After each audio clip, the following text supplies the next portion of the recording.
There's a weird light on me today. Woo! How are you doing? I hope you're doing well. We are finishing our first week of fairy tales, and you guys have been doing a great job with Three Billy Goats Gruff.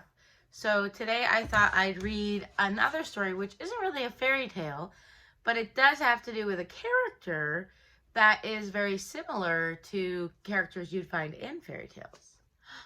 Not your typical dragon. Dragons are often found in fairy tales. This book is by Dan Barrow and illustrated by Tim Bowers. Sorry about the light. I tried to fix it, but we're just going to go for it. Not your typical dragon. There's the title page. Ooh. Can you tell where the setting of the story takes place? Where are they in the story? Looks like they're at a castle. Crispin Blaze was born into a proud family of fire-breathing dragons. Every blaze breathes fire, explained his father. I breathe fire, your mother breathes fire. Tomorrow, when you turn 7, you'll breathe fire too.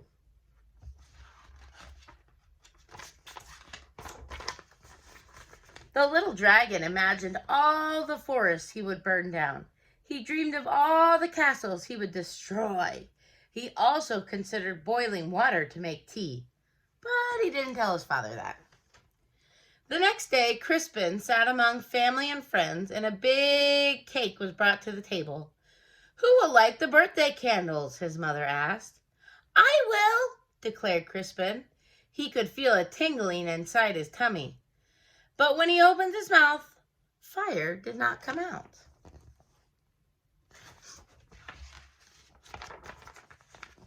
Ah, look at all that smoke.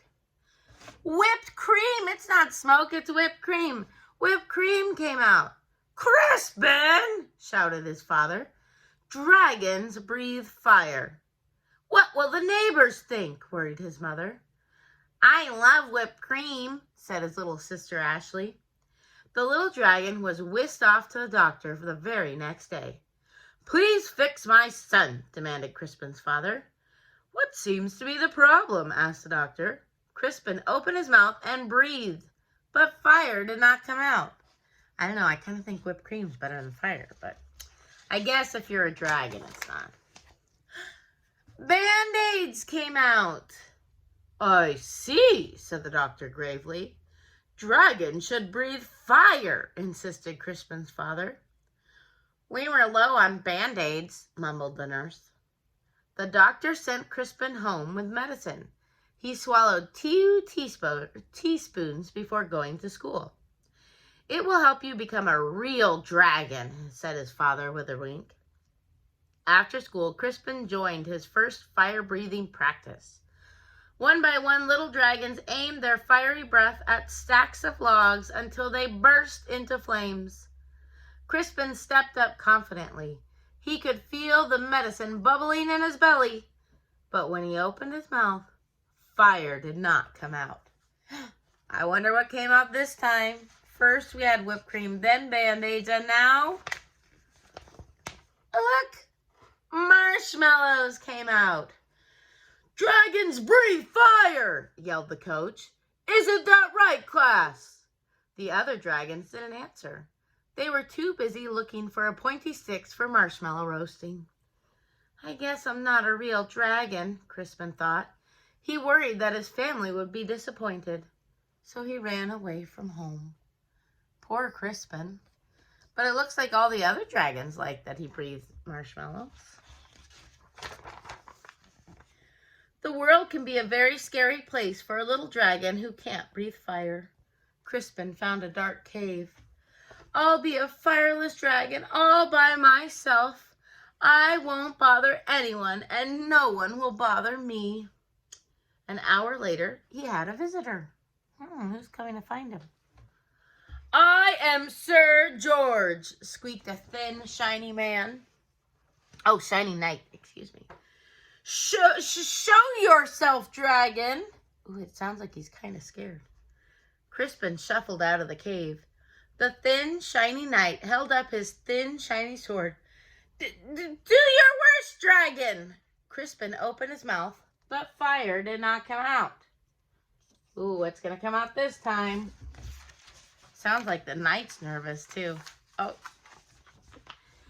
Soap bubbles came out. Don't you breathe fire, dragon? Crispin shook his head. I can't, Sir George moaned. But my father insists that I fight a fire-breathing dragon.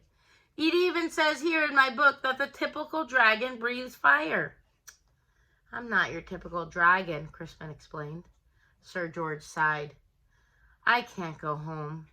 Me neither, Crispin nodded. But then he had an idea. Maybe your book could tell us what to do. So Crispin's father wants him to breathe fire, and Sir George's father wants him to fight a fire-breathing dragon. They're kind of in the same boat. Of course, Sir George searched through the pages. It says it's probably just your diet. Sir George fed Crispin spicy curry, scorching chili, and blistering salsa. Crispin opened his mouth, but fire did not come out. Red party streamers came out.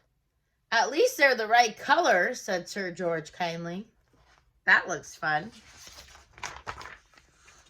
Sir George searched through the book again. Ah, it says it's probably your attitude. Sir George showed Crispin how to look mean and angry enough to breathe fire. Crispin opened his mouth, but fire did not come out. Soft, cuddly teddy bears came out. Said Sir George. We may have taken a step backward. It's no use, Crispin sighed. I'm just not your typical dragon. I wonder what they're going to do. They've got a problem. But Sir George was not ready to give up. Ah, the book says you're too stressed. Sir George made Crispin close his eyes while he described a quiet, relaxing day at the ocean. Do you feel calm? Now imagine 100 shiny knights attacking you.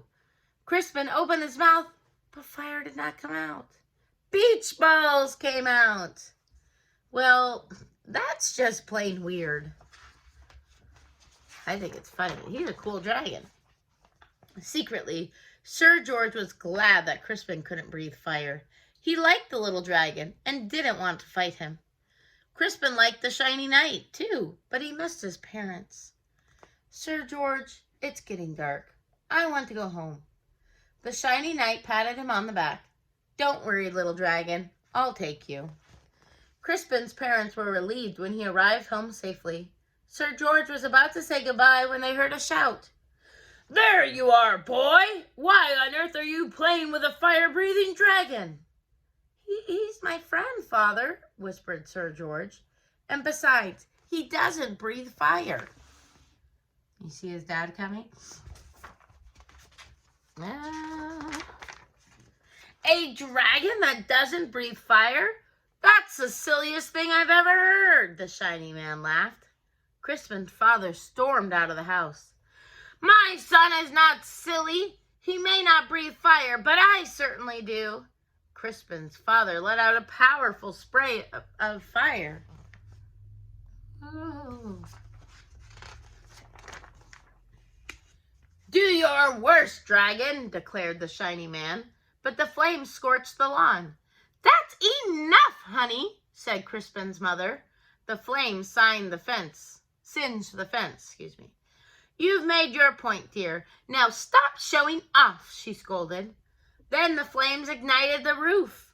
Crispin's father panicked. I can't stop breathing fire. You'll burn our house down, cried his mother. You'll burn down the whole neighborhood. Dragons came running from all directions. They knew how to start fires, but no one knew how to stop them. How do you stop a fire? Crispin suddenly felt a tingling in his tummy. He felt a bubbling in his belly. He opened his mouth, but fire did not come out. What do you think came out this time? A gush of water did. Crispin aimed the water at his father's flames. He saved his home, and he even saved the shiny man who wasn't looking so shiny anymore. Hooray for Crispin! Everyone shouted. Oh, it's a good thing he can't breathe fire. On Crispin's next birthday, there was a big party. Family and friends came from all over the land. Sir George and his family came too. Wait, at the beginning of the book, Crispin was turning 7. So if he's having another birthday, how old is he turning? 8. Good job. Lots of dragons were dancing. Crispin stood with his mouth open wide. Fire still did not come out. Music came out instead. Miss Martin would like that. Your son, said an old uncle to Crispin's father, he's not your typical dragon, is he? No, replied Crispin's father proudly.